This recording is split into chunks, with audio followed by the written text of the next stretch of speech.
ये कहानी एक गरीब लोहार रामू की है जो एक छोटे से गांव में रहता था। उसकी जिंदगी मेहनत, ईमानदारी और संघर्षों से भरी थी। ये कहानी न केवल उसकी कठिनाइयों को दर्शाती है बल्कि ये भी दिखाती है कि कैसे दृढ़ संकल्प और मेहनत से जीवन की मुश्किलों पर विजय पाई जा सकती है। ये एक ऐसी कहानी है जो साहस, धैर्य और आत्मविश्वास की मिसाल पेश करती है। तो चलिए कहानी शुरू करते हैं। रामू एक साधारण लोहार था जो गांव के बाहरी छोर पर एक छोटी सी झोपड़ी में रहता था। उसकी झोपड़ी के पास ही उसकी छोटी सी भट्टी थी जहां वो दिन रात लोहे को पीटकर हथियार, हल और घरेलू सामान बनाता था। उसका काम इतना बारीक और मजबूत होता था कि गांव वाले उसकी कारीगरी की तारीफ करते नहीं थकते थे। फिर भी उसकी आर्थिक स्थिति बहुत खराब थी। उसकी कमाई इतनी कम थी कि वो मुश्किल से अपने और अपनी पत्नी सावित्री का पेट भर पाता था। रामू की पत्नी सावित्री एक साधारण और मेहनती महिला थी। वो दिन में खेतों में मजदूरी करती और शाम को घर लौटकर रामू की मदद करती। दोनों का जीवन कठिन था, लेकिन उनकी आपसी समझ और प्यार ने उन्हें हमेशा एक दूसरे का सहारा बनाए रखा।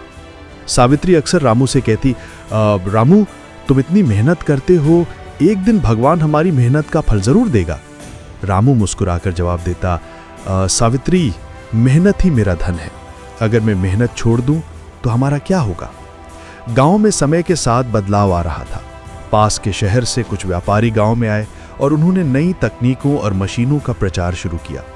इन मशीनों से लोहे के सामान बहुत तेजी से और सस्ते में बनाए जा सकते थे। गांव वालों ने धीरे धीरे इन मशीनों से बने सामान खरीदना शुरू कर दिया।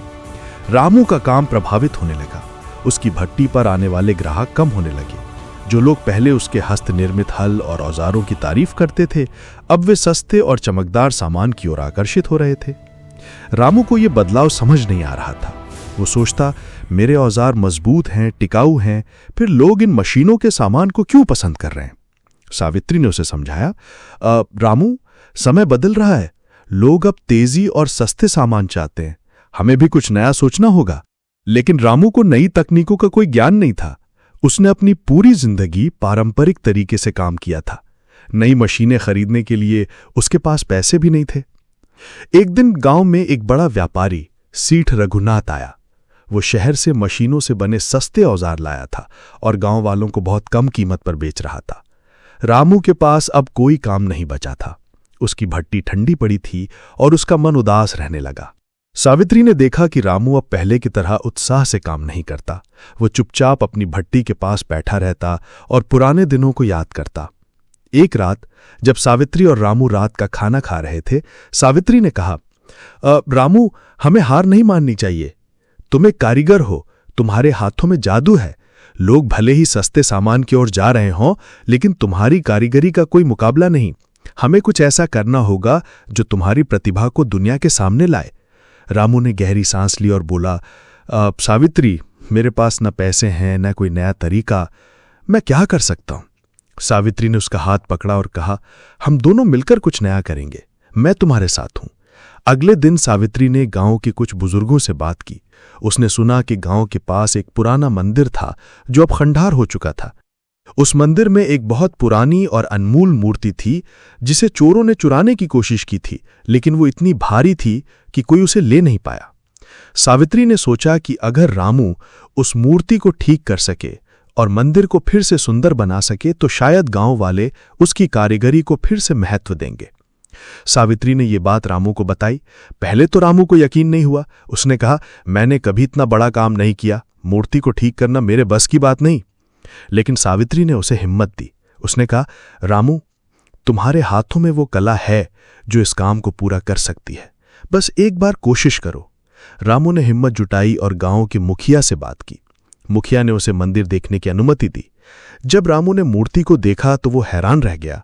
मूर्ति बहुत पुरानी थी, लेकिन उसमें एक अनोखी सुंदरता थी। उसका कुछ हिस्सा टूट गया था और उसकी चमक फीकी पड़ चुकी थी। रामू ने सोचा कि अगर मैं इसे ठीक कर सकूं तो शायद गांव वालों का भरोसा फिर से मुझ पर लौट आए। रामू ने दिन रात मेहनत शुरू कर दी। उसने अपनी भट्टी को फिर से जलाया और मूर्ति को ठीक करने के लिए नए औजार बनाए। उसने पुराने लोहे को पिघलाकर नई धातु तैयार की और मूर्ति के टूटे हुए हिस्सों को जोड़ने का काम शुरू कर दिया।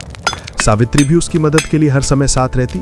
वो रामू के लिए खाना लाती, उसकी भट्टी को हवा देती और उसे हिम्मत देती।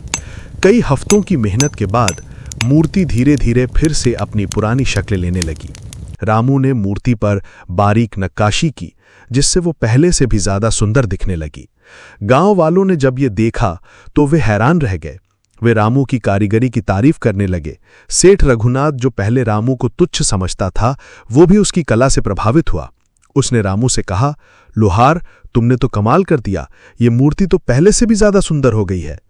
जब मूर्ति पूरी तरह तैयार हो गई तो गांव में एक बड़ा उत्सव आयोजित किया गया। मंदिर को फिर से सजाया गया और मूर्ति को उसमें स्थापित किया गया। गांव वालों ने रामू की तारीफ में कसीदे पढ़े। उसकी कारीगरी की खबर पास के गांवों और शहरों तक पहुंची। लोग अब रामू के पास अपने खास औजार और सजावटी सामान बनवाने आने लगे। उसकी भट्टी फिर से गुलजार हो गई। सेठ रघुनाथ ने रामू को अपने कारखाने में काम करने का प्रस्ताव दिया, लेकिन रामू ने विनम्रता से मना कर दिया। उसने कहा, सेठ जी, मेरी कला मेरी भट्टी में ही जीवित है। मैं यहीं रहकर अपने गांव के लिए काम करना चाहता हूं। सेठ ने उसकी ईमानदारी और आत्मसम्मान की तारीफ की और उसे नियमित ऑर्डर देने का वादा किया। रामू और सावित्री की जिंदगी फिर से पटरी पर आ गई। उनकी मेहनत और एक दूसरे के प्रति विश्वास ने उन्हें मुश्किलों से निकालकर सम्मान और समृद्धि की राह पर ला दिया। रामू की कहानी गांव में एक मिसाल बन गई। लोग कहते, अगर मेहनत और ईमानदारी हो तो कोई भी मुश्किल बड़ी नहीं। रामू ने साबित कर दिया कि सच्ची कला और मेहनत कभी बेकार नहीं जाती। उसके बाद रामू ने अपनी भट्टी को और बड़ा किया और कुछ नए कारीगरों को अपने साथ काम पर रखा। वो उन्हें अपनी कला सिखाता और गांव के लिए नई नई चीजें बनाता। सावित्री भी अब घर पर सजावटी सामान बनाने लगी, जो गांव वालों को बहुत पसंद आता। दोनों ने मिलकर अपने गांव को न केवल सुंदर बनाया, बल्कि उसकी कला को दूर दूर तक पहुंचाया। दोस्तों, ये कहानी कैसी लगी कमेंट में जरूर बताएं। हमारे चैनल को लाइक, शेयर और सब्सक्राइब करें ताकि हम आपके लिए ऐसी ही धमाकेदार कहानियां लाते रहें।